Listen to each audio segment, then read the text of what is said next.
Hello vinyl community, this is Sean with another video, and for this video I'm going through my collection A through Z, continuing to go through my series of going through my collection A through Z. I started this journey, my second or third video since I started my channel making videos, and A, B, and C are in the rearview mirror, including the 10,000 Maniacs. I did the numbers and all that first.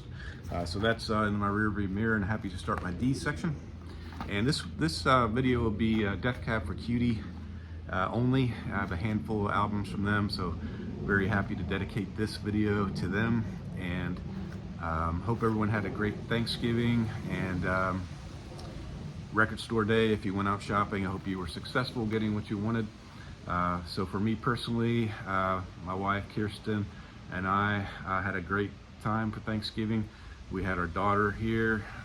We had Joshua, my son, Sabrina, my daughter, was here, so it was all four of us in the house, which doesn't always happen every year, but luckily this year they would have everybody together for the Thanksgiving meal.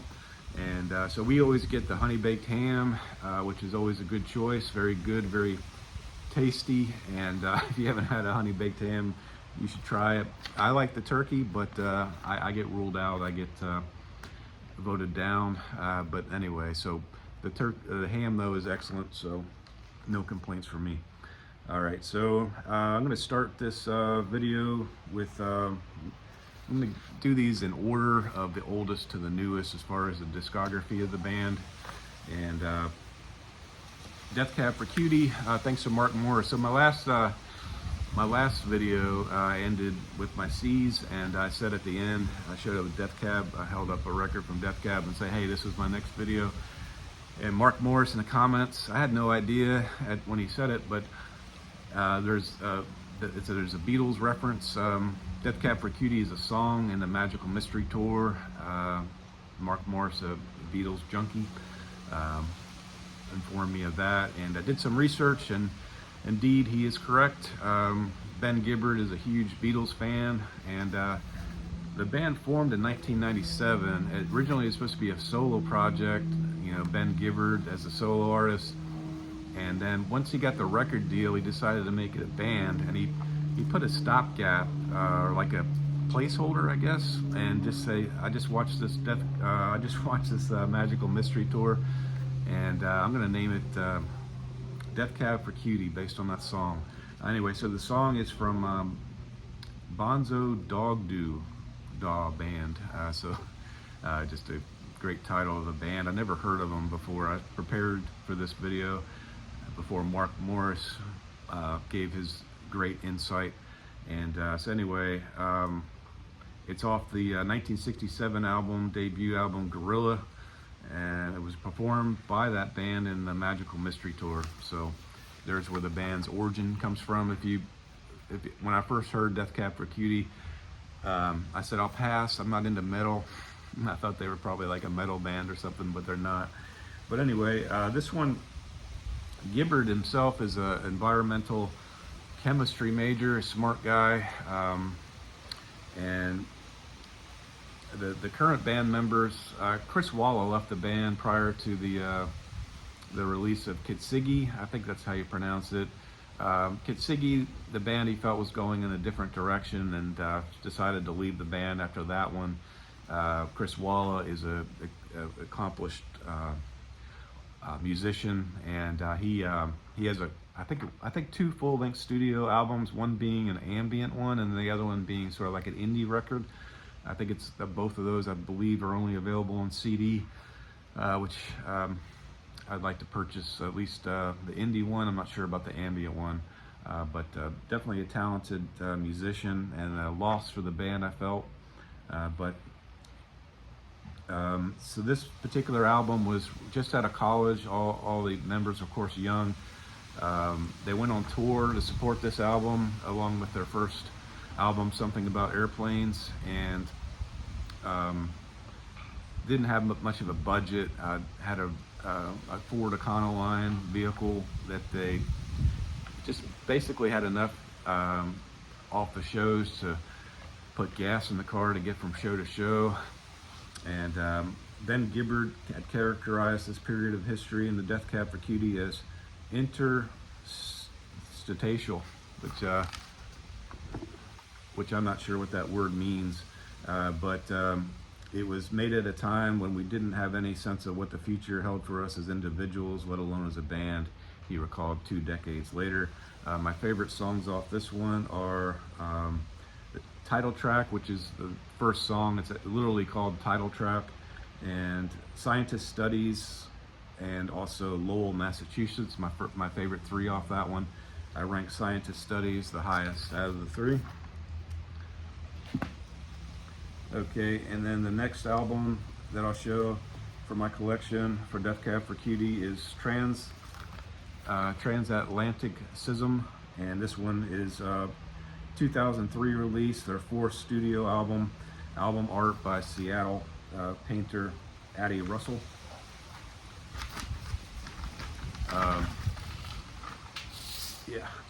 So this one is it was considered at the time a concept album exploring themes of isolation, sorrow, long-distance romance. Gibbert's has ranked Transatlanticism, the lead singer, as his favorite album by the band. And he said it was during the same time where he did the Give Up album from the Postal Service at the same time, sort of. And he never had a more creatively inspired year than this time frame for this particular album. Out of all the albums I ranked, I didn't think it would be my top, but it was.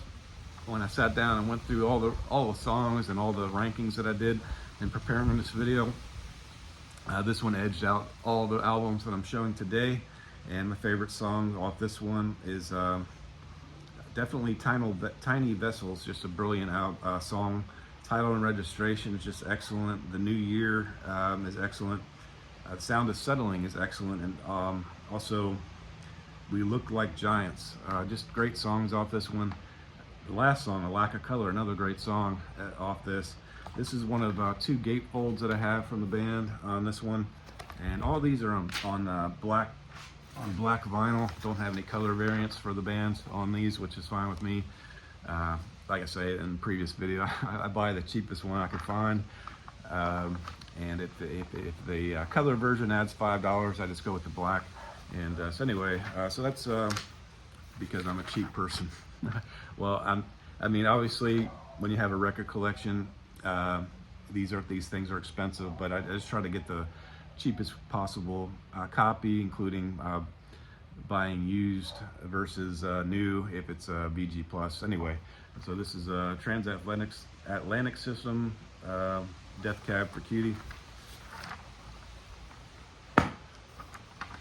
All right, and then the next one is Narrow Stairs, which is their 6th studio album in 2008.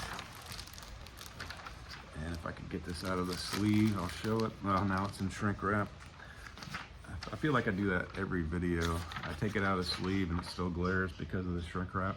But this is Death Cab for Cutie, Narrow Stairs. I thought this would be my top album going into this video, listening to all the albums, but it just falls a hair short of Transatlanticism. And this is 2008 release, their 6th studio album. It reached Billboard's #1, Billboard Top 200, and was nominated for the Best Alternative Music Album at the 51st Grammys Awards. You know, I'm looking at my rankings here, and I feel like I should have ranked Bixby Canyon Bridge a lot higher. And so if I would have done that, it might have been my top album. But you know, when you're going through your collection trying to determine what your favorite albums are, it just depends on what day it is. You might rank an album one way one day, and then 2 weeks later totally different. So that's a problem with doing this.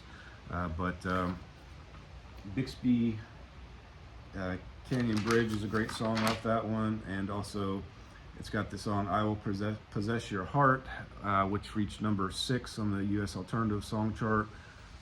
Song of the Year in iTunes 2008, and was also, for that song individually, was nominated for a Grammy Award for the best alternative song during that year.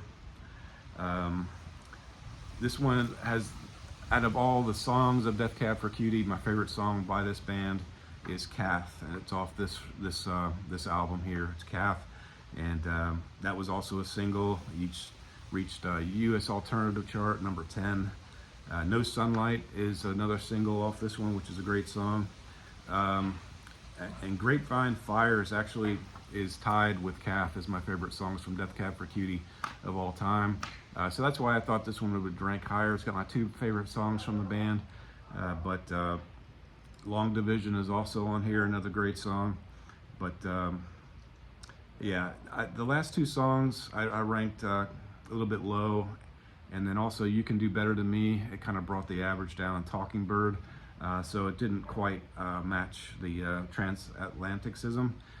Pity and Fear featured an abrupt ending where the song ends without warning during an instrumental, and it actually the tape ran out, and the band re-recorded it, but then liked the when the tape ran out better, so they went with that version for the album. And so yeah, that's Death Cab for Cutie, Narrow Stairs.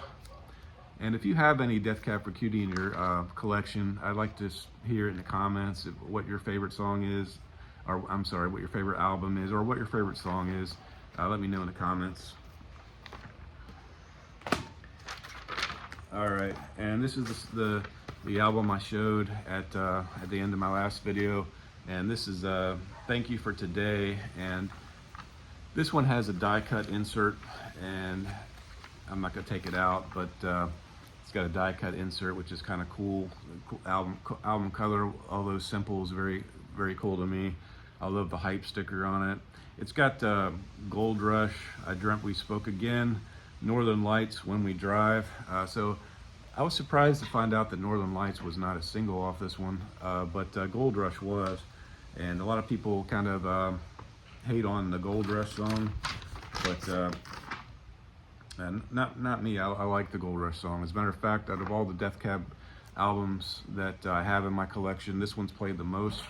Not my favorite when I go through the rankings, but I love the Gold Rush song, and I love the Northern Lights. So I know there's some people out there that are fans of the band that maybe don't like those two songs, or at least they don't like the Gold Rush. It has kind of like a repetitive sort of chorus to it, and you either like it or you don't, I feel, and put me in the like it camp. I ranked 60 and Punk is my favorite song though off this one, along with Northern Lights. I ranked those two the highest, and Gold Rush I ranked very high as well. Just a really great album, I feel, from Thank You for Today. It ranked below Transatlanticism and Narrow Stairs in my rankings, but not a bad album in the least bit, especially when you consider the next album I'll show was during that same time frame, which was an EP. And that would be Death Cab for Cutie Blue EP. So that one came out at the same time. And now if you combine I did rank this one, not gonna go in my list of all-time favorite albums because it's an EP, but just great songs off this one, especially Blue Bloods. That's one of my favorite songs from the band off this album. Before the Bombs is outstanding. Kids in '99. Just this EP is definitely worth picking up, along with the Georgia EP, which I don't have. Being from Georgia, it's a crime I don't have it. It's got an REM song in there that they